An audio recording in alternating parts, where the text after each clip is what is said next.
Hello, my name is April and welcome to the Yoga Ranger Studio and welcome to this tutorial for melting heart pose, or what a lot of you may have heard of as Anahatasana, heart opening pose. I recently had a lot of people reach out to me via email or messages and asking for a tutorial on this pose because of several different things. So if you have less opening in the shoulders and chest like myself, this pose has some things in it that you might need to sort of accommodate differently. If you are someone who has a lot of opening in the chest and shoulders, and maybe even really full opening, it also has some things that you might want to readjust to find a pose that's sustainable and gives you what you want out of the pose as well. So in your yin practice, you're looking for certain things, certain sensations. So we're going to look at a lot of different props to do this with. So I'm going to start with just the pose itself, what it normally looks like, and then we'll add in some stuff to see where we can go from there. So this pose is starting on your hands and knees about hip distance apart, toes flat or flipped. It actually doesn't really matter which one. I like to start here and then take my hips a little bit back behind my knees because I know I'm going to walk forward and I don't want to end up too far forward. Walking the hands out. Now some people may be right here or up higher, putting their head on a block or otherwise. We can come all the way down. A variation is to take the hands super wide to get more opening in the shoulders or the upper back, or straight out in front of you right above the shoulders for more of just the top of the shoulders and right along the side waist. Now here's where we come into some of the considerations. If you are someone with limited mobility like myself, a lot of tension and tightness, getting your head all the way down may become quite a fun adventure. So what you might want to try is to put a bolster underneath your chest to give you a little proppage here. You can stack some blocks or a bolster or whatever works best for you or what you happen to have at the time. So if you don't have a bolster, you can take a block, a bolster, or a blanket underneath your head. So I've had some people say that coming down is really hard for them. It's really hard on their necks and heads. So putting a block gives you a little bit of a lift. You can put blocks underneath your chest, stacking them up a little bit taller. So the depth of your pose changes just a little bit. Another variation is to go ahead and shift back a little bit further into more of a puppy pose instead of having that walking the hands out further and putting more basic in there. If this bothers your back, you can engage the core just a little bit. Find yourself here. Now I've had a lot of people, I've often seen this in many classes, vinyasa and yin, people dropping their elbows down to the floor. That's fine. You're not going to quite get as much stretch in the shoulders and upper back, but you will get some in the lower back and hips. So another variation to offer there. For people who have a lot of opening in the chest, shoulders, and back, you might need to add some height to your hands. So if you feel like your face is kind of smashing into the floor, I sometimes feel like this pose does that to you. You can take the pose and take blocks underneath your hands to let you drop in between. Maybe your head still gets to the floor, maybe it doesn't. You can shift the height of the blocks. I've had some people who can really go a lot higher in this pose, and some who can't. So once again, you can either shift back further or walk your hands further and be in the other pose with a little bit more depth and opening, adjusting your back by engaging the core, pulling up just a little bit if that's too much for your lower back. Now in this pose, you can really drop the belly down and have more curve in the spine, and that's going to get a little bit more of that back bend action. You might feel it maybe more or less in the shoulders depending on your mobility. But if that's not something that feels good for your lower back, definitely lift up and have a more flat back versus a more kind of the back bend curve to it.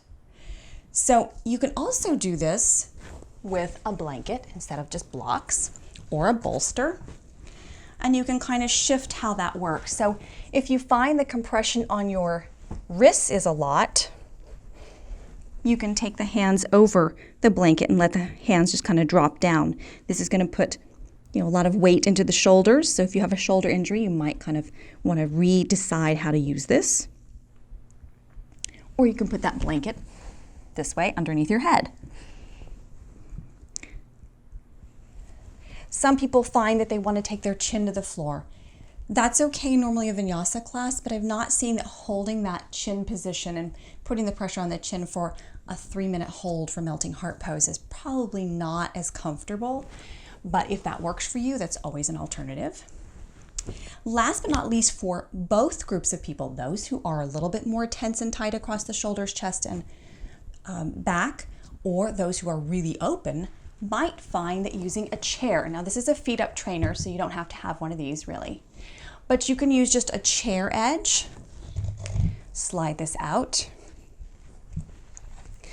Walk your hands up it and drop it down here. This is a lot of the same pose.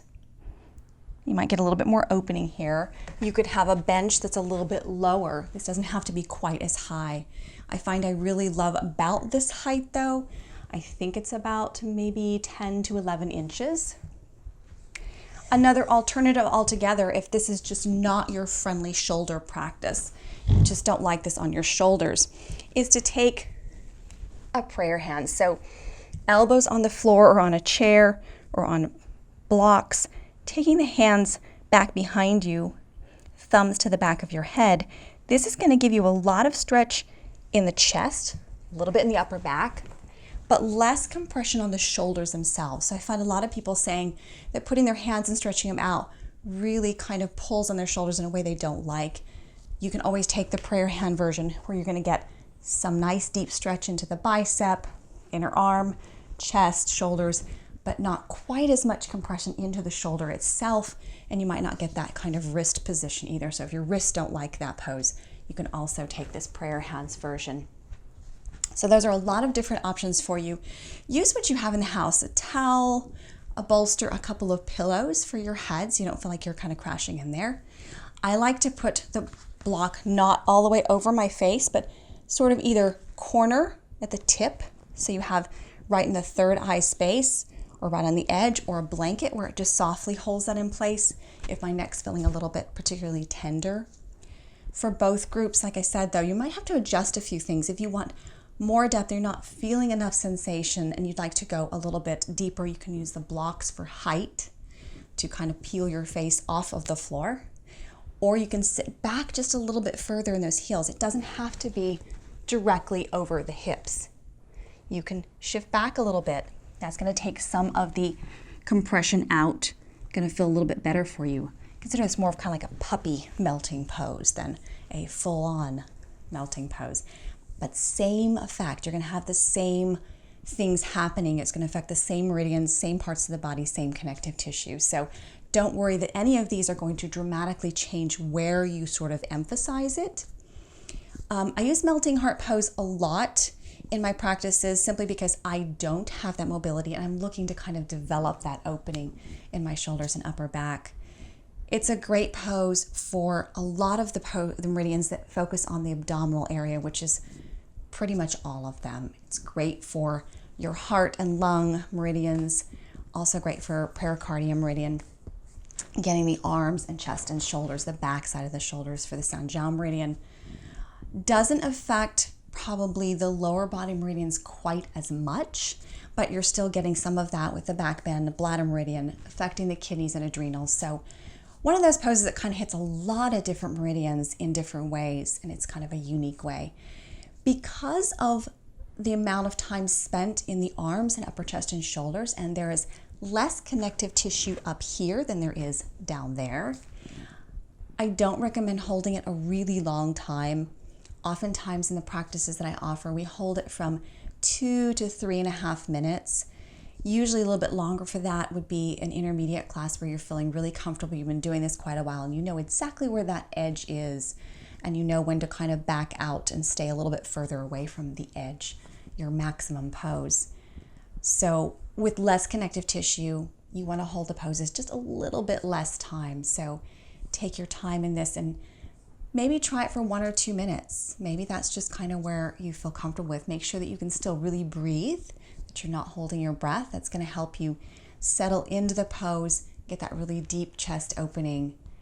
If this pose is just not your friend and nothing you do makes it better, you can always just rely on a back bend where you fold over on your back a bolster or a rolled blanket or some blocks for a supported fish style pose, arms up overhead or out to the side, and you get a lot of the same effects, the back bending action, the chest opening, the shoulder opening. So always an alternative is to take a supine version of it on your back with a prop underneath the shoulders to open up the chest and heart.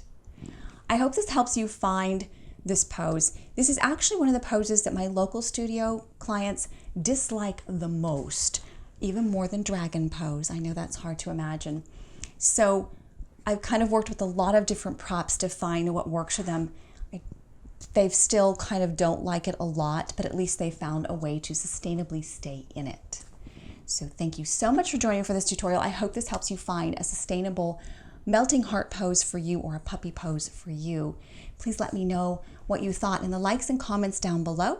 And I hope you will subscribe. If you are not a subscriber already, click that subscribe button. There are tutorials as well as practices that come up every single week. If you would like to join me for more and get to know me a little bit better and connect with me more, theyogaranger.vhx.tv is my member site with live calls, immersion playlists, retreats, journaling prompts, practice calendar, and exclusive videos and practices on there, as well as recipes for essential oils and lots of extra stuff on there. There's a free 7-day trial, so you can check it out for 7 days, see if it works for you. And if you have any questions, always feel free to send me questions via email or through messaging. Would love to hear from you. Have a great day.